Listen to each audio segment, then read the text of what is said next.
Step 4, I can add, subtract, multiply, divide, and factor polynomials and multiply radicals. What a mouthful. There's a lot happening in step 4. Consequently, we've decided to break down this step into about 4 parts. So the first part, the first video today, we're just going to focus on adding, subtracting, and multiplying polynomials. Then we'll have a video just dedicated to dividing polynomials.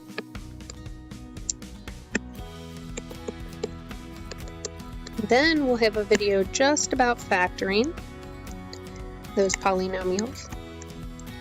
And finally, we will have a video just about multiplying radicals. We're breaking it down into 4 parts. So let's start with just the first part. Operations on functions. I really like that this step follows step 3 because a lot of what we're doing to start with is just what we did in step 3 with our polynomials and our properties of exponents. For example, it's just a little bit of new notation here. If we have the function f plus g of x, that simply means take the first function, f of x, and add it to the second function, g of x. Over here you can see if f of x is 2x and g of x is negative x plus 5, if we want to add them, we're just putting f of x first and we're putting g of x second. And then we're combining like terms. When we want to subtract them, we're literally taking f of x and we subtract g of x. We're going to have to distribute that negative. When we multiply, we're just taking the first function and multiplying it by the second function. Again, stuff that we did in step 3. And finally, when we divide, we're simply placing the f function, f of x on top in the numerator, g of x on the bottom, and the only thing we have to consider is a domain restriction, but we'll get to that in the second video.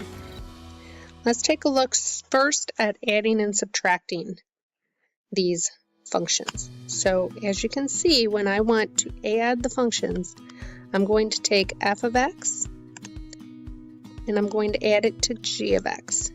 And when we're adding, we just replace and write them out. We don't need to use parentheses. We just add g of x. Now we just need to put our like terms together. You can see there's only one x squared. You can see there's only one x term, which is 2x. But there's 2 constant terms, negative 4 plus 1. When I put those together, I get negative 3. That's my answer. Go ahead and try example 1a on your own. Did you end up with x squared plus 8x minus 4? Excellent.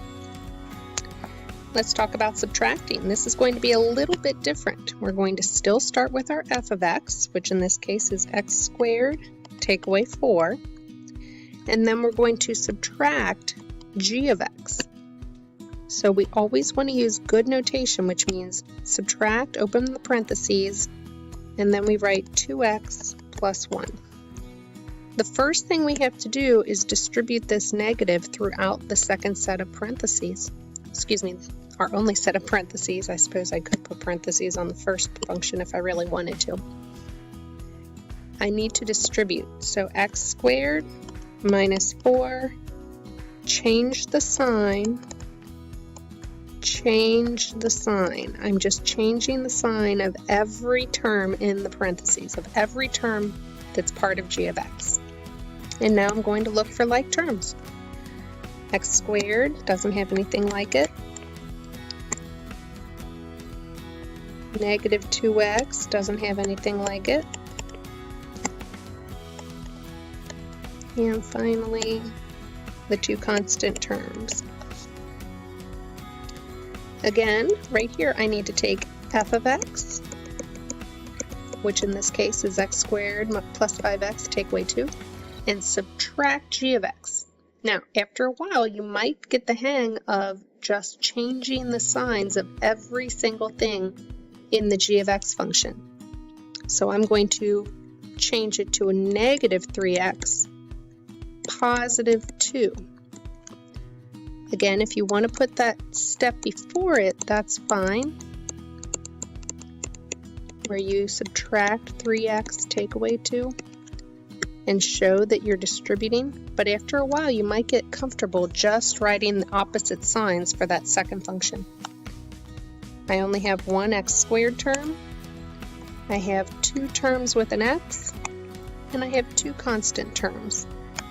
So altogether, I end up with x squared, 5x take away 3x is 2x, and these 2's cancel out. Negative 2, positive 2. I don't even need to write anything else. Here's another way to look at adding and subtracting polynomials. Notice we have the negative that is changing the sign. We went from positive 2x to negative 2x, positive 3x to negative 3x. Negative 1 becomes positive 1. Then they group the like terms in a parenthesis. They group the x terms in a parenthesis, and they group the constant terms in a parenthesis. That's one way to think about it. Another way to try to do this is to do this vertically, where you write the first polynomial, and then you line up the like terms beneath that first polynomial, and you add vertically. You add the x squared terms, you add the terms with an x, you add the constant terms. Try to find a way that's most comfortable for you and stick with that way to be consistent. Multiplying functions and polynomials, we did a little bit of this in step 3. We just didn't use this notation. F times g of x is the same as f of x times g of x. F of x in this case is x squared plus 7x plus 12. G of x is 3x, take away 4.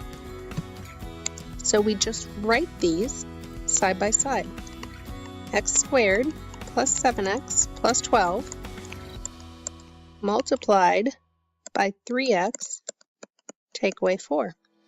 Again, there's lots of options for multiplying these. Some people really like to take that binomial, take the first term of it, multiply by each term, then take the second term, multiply by each term. I prefer to keep mine organized in a box. It's what's worked best for me for a while. So I draw my box.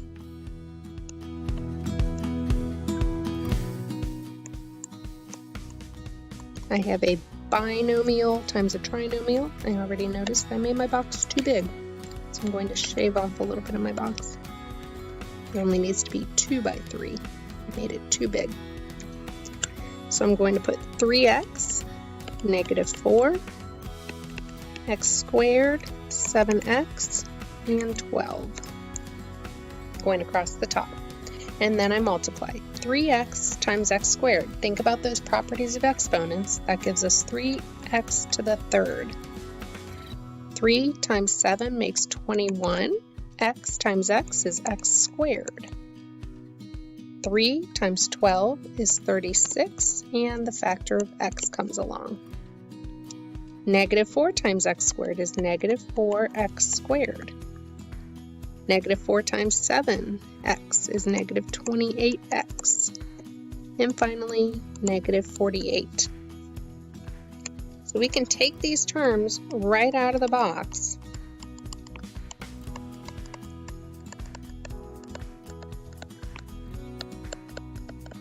I'm just rewriting those terms side by side. And now, just like we did above, I'm going to combine anything that has a cubed component.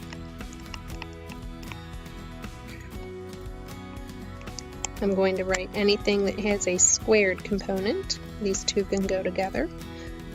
And right here from the box, those two combine to give me 17x squared. I'm going to combine anything that has an x term.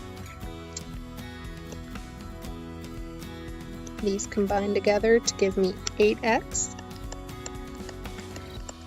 And then finally, I've got a constant over here, negative 48, for my final answer. Some of these problems came straight from our Step 3 notes.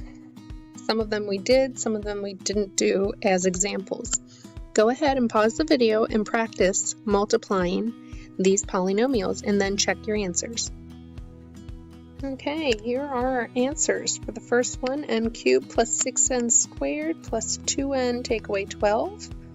For the second one, after everything cancels out, x cubed minus 64. Notice I didn't use a box for this one. I just did it by multiplying the first term by the trinomial and the second term of the binomial times the trinomial.